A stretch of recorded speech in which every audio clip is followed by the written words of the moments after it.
Muito bem, amigos, Deus abençoe a você. Eu quero, antes de começar a abertura da palavra, orar com você. Feche os seus olhos onde você estiver. Se você estiver dentro de um carro, da sua casa, ou qualquer lugar, se você puder fechar os olhos, ou quem sabe até mesmo ajoelhar, este é o momento de praticarmos aquilo que tem de mais importante no homem, que é a comunicação com o nosso Deus. Feche os seus olhos, oremos ao Senhor. Pai santo e amado, nós agradecemos ao Senhor pelas misericórdias, misericórdia como a bondade do Senhor, como a promessa da salvação, misericórdia como a providência diária, misericórdia como a dotação da saúde e, acima de tudo, Pai, a ressurreição e a salvação em Cristo Jesus. Nós queremos agradecer, Pai, em primeiro lugar, porque o Senhor não nos abandonou. E também, Senhor, nós queremos pedir pelo estudo da palavra do Senhor. Queremos pedir que o Senhor nos ilumine a mente, o coração, naquilo que vamos abrir agora e ler e estudar. Que este conceito bíblico, que esta mensagem bíblica seja colocada no nosso coração e em prática na nossa vida. Nós rogamos a prece em nome do Senhor Jesus. Amém. Deus seja louvado porque você está neste lugar. Eu quero mandar o meu abraço e o meu beijo a toda a nossa comunidade aqui da Igreja Adventista do Sétimo Dia Central de Diademas. Nós falamos deste lugar, da Rua Manuel da Nóbrega, 400, no centro de Diadema. E, lógico, quando abrir as nossas portas novamente, você será muito bem-vinda, bem-vindo aqui. Mas eu também não quero deixar de mandar o meu abraço, o meu beijo para todas as nossas igrejas aqui de Diadema, principalmente a igreja do Parque Real, a igreja do Jardim Campanário, que fazem parte deste distrito pastoral. A Igreja Adventista do Sétimo Dia, ela é dividida em distritos pastorais, ou seja, uma conjunção, um ajuntamento de igrejas chama distrito, e aqui o distrito da Central de Diadema ela é composto pela Igreja de Parque Real e de Jardim Campanário. Então vai aqui o meu beijo, o meu abraço sempre a essa nossa comunidade. Quero que você abra a sua Bíblia e nós vamos estudar a palavra de Deus no livro do Apocalipse, capítulo 19, verso 8. Aqui será o norteador do nosso estudo desta noite. Eu quero ler com você, se você já tem aí a sua Bíblia aberta, chega mais perto. Se você já tem seu smartphone, fica atento. Então vamos ler a palavra de Deus neste momento. Diz o seguinte, verso 8. Pois foi-lhe dado de vestir linho finíssimo, resplandecente e puro, porque o linho finíssimo são os atos de justiça dos santos. Essa daqui, o capítulo 19 do livro do Apocalipse, ele é o capítulo que fala a respeito da roupa que nós vestiremos lá no céu. Você sabe que aqui na terra tem esse grande debate de que roupa que eu vou vestir, qual o meu costume de roupas, né? Você sabe que a roupa, eu fiz um catado aqui de ideias, e a roupa, por definição própria, ela tem que ver com um conjunto de trajes. Sabe que a roupa ela comunica quem você é, de que camada social você veio, qual é a sua religião, de que regionalidade do Brasil você pertence. Por exemplo, um nordestino, lá da Caatinga, ele tem uma roupa específica, um boiadeiro, né, um vaqueiro, lá da Caatinga do Nordeste. Ele tem uma roupa toda de couro, aparamentada, um chapéu. Quem não lembra daquele chapéu nordestino? Lá no Rio Grande do Sul, lá no outro extremo, já é a bombacha, a roupa típica do gaúcho. Quem sabe a roupa do paulista é o terno e a gravata, ou seja, a roupa comunica quem você é. A roupa do crente também. O crente sempre que vai na igreja ao sábado, ele vai com uma roupa especial, né? A roupa, ela pode dizer a sua origem, personalidade, posição social, religião, regionalidade e também a condição financeira, né? Quem não gosta aí de uma roupa de marca, né? Tem roupas aí que valem um dinheiro absurdo, né? Bolsas e tudo mais. E as pessoas se enlouquecem com algumas marcas de roupa, né? E tem muitas delas aqui. Eu não vou ficar falando para não fazer propaganda, mas existem trajes aí que são trajes muito especiais. Eu me lembro de um traje que eu vi uma vez que era uma armadura medieval. Aquilo me chamou muito a atenção. E segundo o relato ali daquele museu que eu estava visitando, aquela armadura medieval valia o equivalente, na época que ela fora feita, a uma casa, de tão rara e difícil que era para fazer. Mas para o guerreiro, para aquele que estava ali vestindo aquela armadura, ela fazia toda a diferença, né? Existem diferenças também entre armaduras de homem, roupas de homem, roupas de mulheres, que é o sapato do homem é de um jeito, roupa de mulher, o sapato é de outro jeito. Você veja que tem roupas específicas para homem. Por exemplo, eu citei a gravata. A gravata é uma roupa específica para homem. Você raramente vê uma mulher vestindo uma gravata. Em contrapartida, o sapato de salto fino, eu não entendo muito disso, mas aqueles saltos mais finos, você não vê homem andando com aquilo. Então tem roupas que eles são de homens e de mulher. Na época bíblica, na época de Cristo, não havia a variedade que há hoje em dia de tecidos e de mecanismo para a confecção de roupas, né? Basicamente, na época de Cristo, a roupa era feita de pele ou de couro, ela era feita de linho ou de lã. Era essa essencialmente, e a lã sendo ali a roupa mais comum que havia, e essas cores, né, que existe, a variedade que existe hoje em dia. Na época de Jesus ela não era muito assim comum, né? E tanto isso é verdade que na época de José, filho de Jacó, ele ganhou uma túnica colorida. E essa túnica colorida fez com que os seus irmãos brigassem com ele, causou cisânia, causou confusão, porque deu um presente melhor para aquele filho do que para o outro, né? Então, porque ali no caso de José, ela era distintiva no sentido de liderança. E você veja que os sacerdotes no tempo bíblico, eles tinham um tipo de roupa, Levítico fala sobre isso, né? Levítico 23. Os políticos tinham outro tipo de roupa, os levitas tinham uma outra vestimenta, os fariseus tinham uma outra vestimenta, e o povão, o povo da terra, tinha a vestimenta ali peculiar a eles, né? A Bíblia Sagrada fala que o homem perdeu a sua vestimenta. Está lá em Gênesis, capítulo 3, verso 7. Eu quero ler com você esse texto. Ele diz o seguinte: abriram-se então os olhos de ambos, e percebendo que estavam nus, coseram folhas de figueira e fizeram cintas para si. O livro Patriarcas e Profetas, na página 45, da autora norte-americana Ellen G. White, diz o seguinte: ao sair o homem e a mulher, é lógico, da mão do Criador, era de elevada estatura e perfeita simetria. O rosto trazia uma rubrura e uma coloração de saúde, e resplendia como a luz da vida de alegria. A altura de Adão era muito maior do que a dos homens que habitam a terra. Hoje, Eva era um pouco menor em estatura, mas linda e cheia de beleza em sua formosura. Era o casal, esse casal que não tinha pecado, não fazia uso de vestes artificiais. Estavam revestidos de uma cobertura de luz e de glória, tal como usavam os anjos. Então, qual era a vestimenta lá no Éden? Era a vestimenta dos anjos. A vestimenta da luz. Você sabe que a partícula essencial para a vida neste universo é uma partícula chamada bóson de Higgs. E quando inventaram aquele acelerador de partícula que tem entre a Suíça, a França, na Europa, né, a maior máquina do mundo, ali se descobriu que a teoria do bóson de Higgs, que é luz, estava correta. A luz é a partícula essencial da vida no nosso planeta e no universo todo, né? E Adão e Eva, eles estavam revestidos da veste de luz.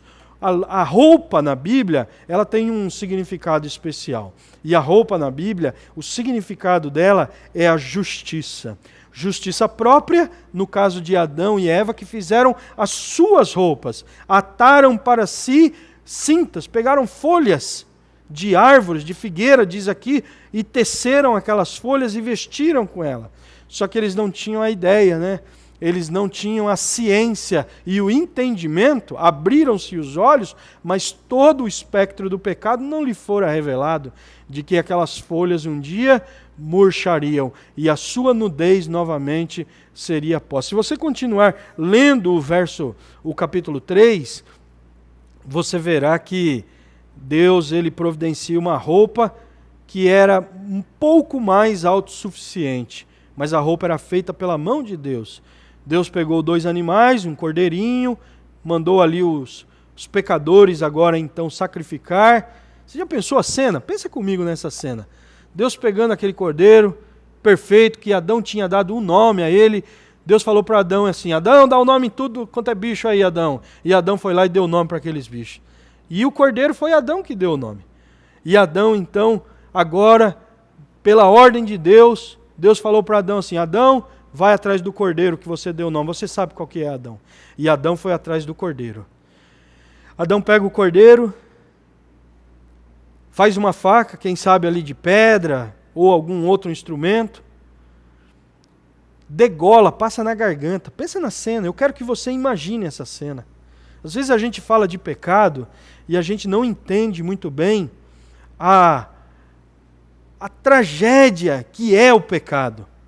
Quando nós olhamos, às vezes, cobiçamos a casa do outro, a mulher do outro, o marido do outro, a faculdade do outro, os filhos do outro, a espiritualidade do outro, a vida do outro, nós estamos querendo matar essa pessoa para ter aquilo que ele tem. Isso é a tragédia do pecado. O pecado é morte, meus irmãos e amigos. Nós, em nossa justiça própria, não conseguimos tampar o buraco que Deus tem, que o pecado tem para conosco. Somente Deus. O pecado, em relação à nossa justiça própria, ele é tão grande, que qualquer ato que o homem tente realizar, ele nunca conseguirá colocar uma medida justa entre o homem e Deus. Somente Deus pode cobrir essa ponte, esse abismo que há entre o homem e Deus. Então Deus, ele estende sempre a mão. Foi o que ele fez com Adão e Eva. Jesus veio e providenciou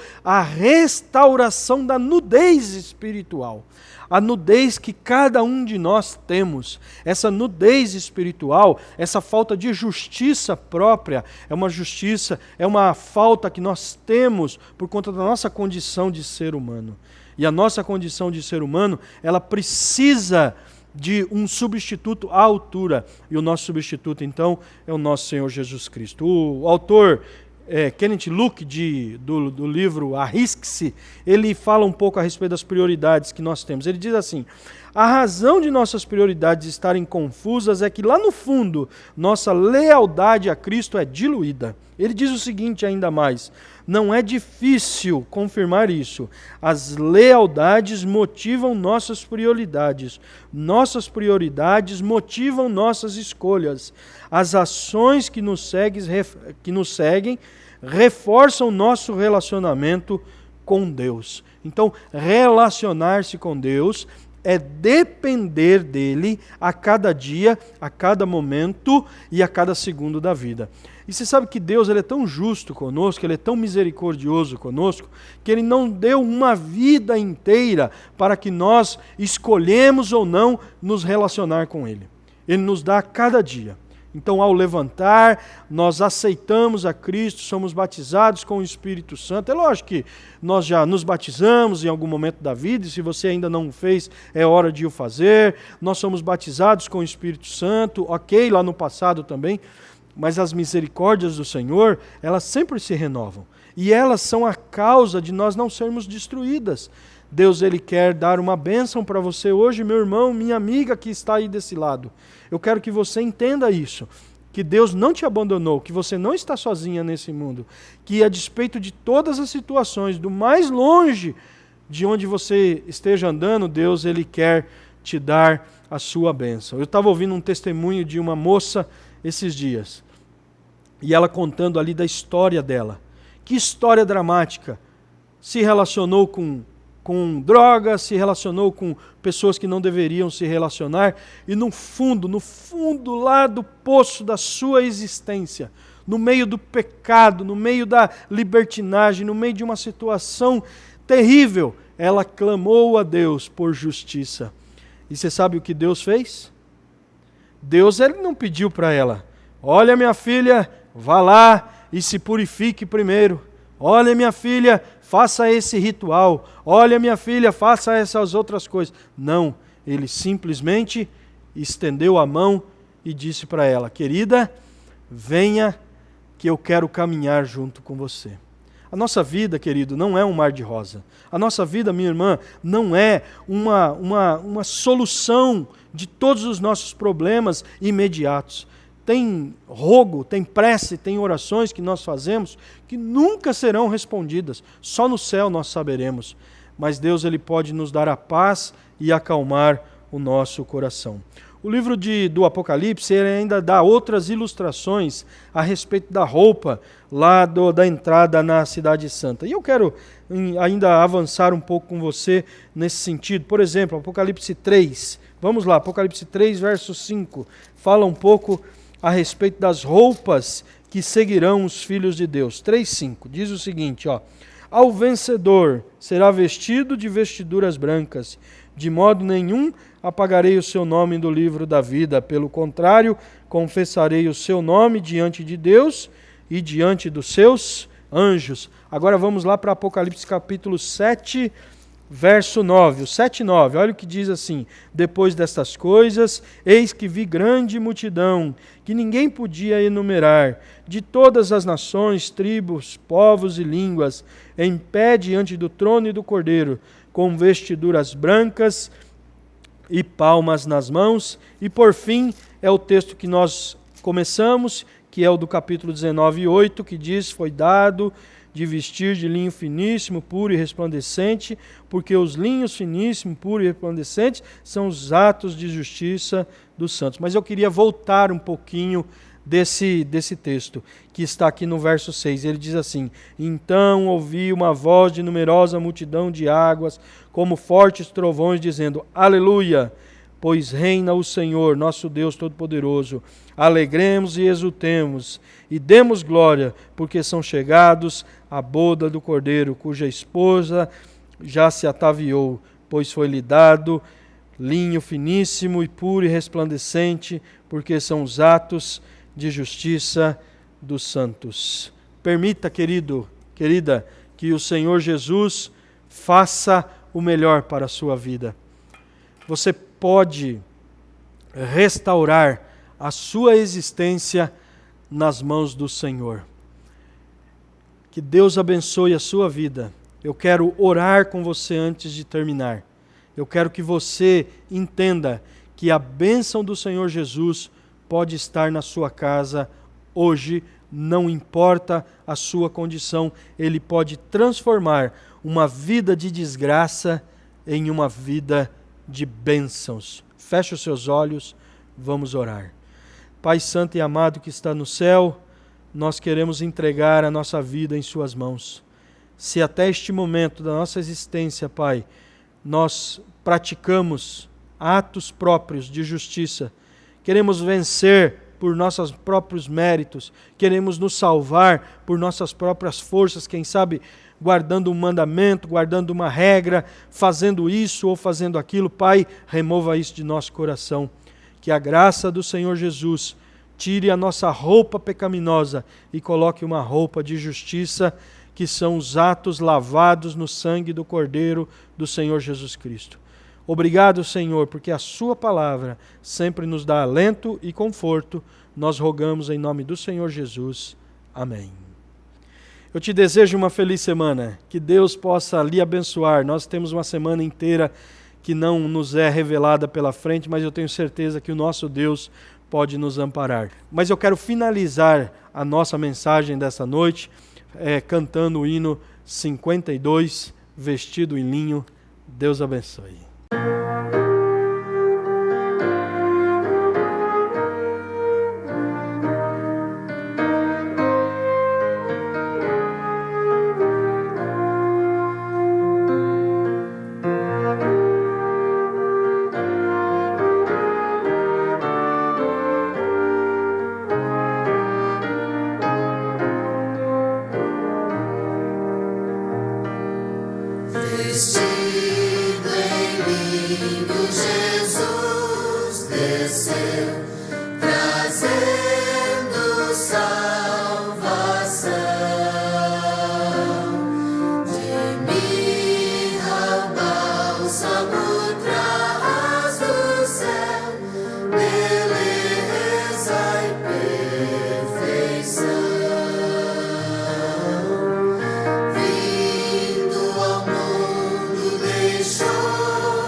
Sua